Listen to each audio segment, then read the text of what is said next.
Thiruvananthapuram medical കോളേജിൽ പരിശോധനാ സാമ്പിളുകൾ നഷ്ടപ്പെട്ട സംഭവത്തിൽ ജീവനക്കാരന് സസ്പെൻഷൻ. ഹൗസ് കീപ്പിംഗ് വിഭാഗം ജീവനക്കാരൻ അജയ് കുമാറിനാണ് അന്വേഷണ വിധേയമായി സസ്പെൻഡ് ചെയ്തത്.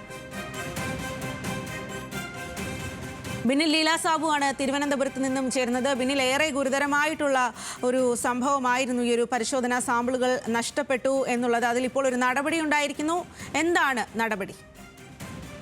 സ്വാതി, ഈ സാമ്പിളുകൾ അലക്ഷ്യമായി കൈകാര്യം ചെയ്തു എന്നാണ് മെഡിക്കൽ കോളേജ് ഇപ്പോൾ പ്രാഥമികമായി കണ്ടെത്തിയിരിക്കുന്നത്. അതിന്റെ ഭാഗമായാണ് ഹൗസ് കീപ്പിംഗ് വിഭാഗത്തിലെ ജീവനക്കാരനായ അജയ് കുമാറിനെ അന്വേഷണ വിധേയമായി സസ്പെൻഡ് ചെയ്തത്. 17 പേരുടെ സാമ്പിളുകളാണ് ഇത്തരത്തിൽ നഷ്ടപ്പെട്ടത്. അത് ആംബുലൻസിൽ കയറ്റി അറ്റൻഡറാണ് കൊണ്ടുപോയത്. അതിനുശേഷം ഈ പത്തോളജി ലാബിന്റെ അടുത്ത് സ്റ്റെയർകേസിനടുത്ത് വെക്കുകയായിരുന്നു എന്നാണ് അവർ പറയുന്നത്. അതിനുശേഷമാണ് ഇത് മോഷണം പോകുന്നത്. അതിൽ ഈ ആക്രിക്കാരനെ പോലീസ് കസ്റ്റഡിയെടുത്ത് ചോദ്യം ചെയ്തപ്പോൾ ഇത് ആക്രിയാണെന്ന് കരുതി എടുക്കുകയായിരുന്നു എന്നാണ് ഇയാളുടെ മൊഴി. എന്തായാലും വിശദമായി തന്നെ ഇയാളെ പോലീസ് ചോദ്യം ചെയ്യും. എന്തായാലും മെഡിക്കൽ കോളേജിന്റെ ഭാഗത്തു നിന്നും ഇതിൽ വലിയ വീഴ്ച ഉണ്ടായിട്ടുണ്ട്. അതുകൊണ്ട് തന്നെ ഇതിൽ അന്വേഷണം നടത്തും എന്നാണ് നമുക്ക് മനസ്സിലാക്കാൻ കഴിയുന്നത്. നിലവിൽ അന്വേഷണം പ്രഖ്യാപിച്ചിട്ടുണ്ട്.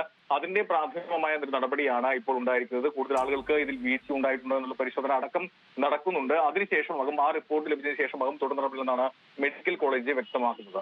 സ്വാതി.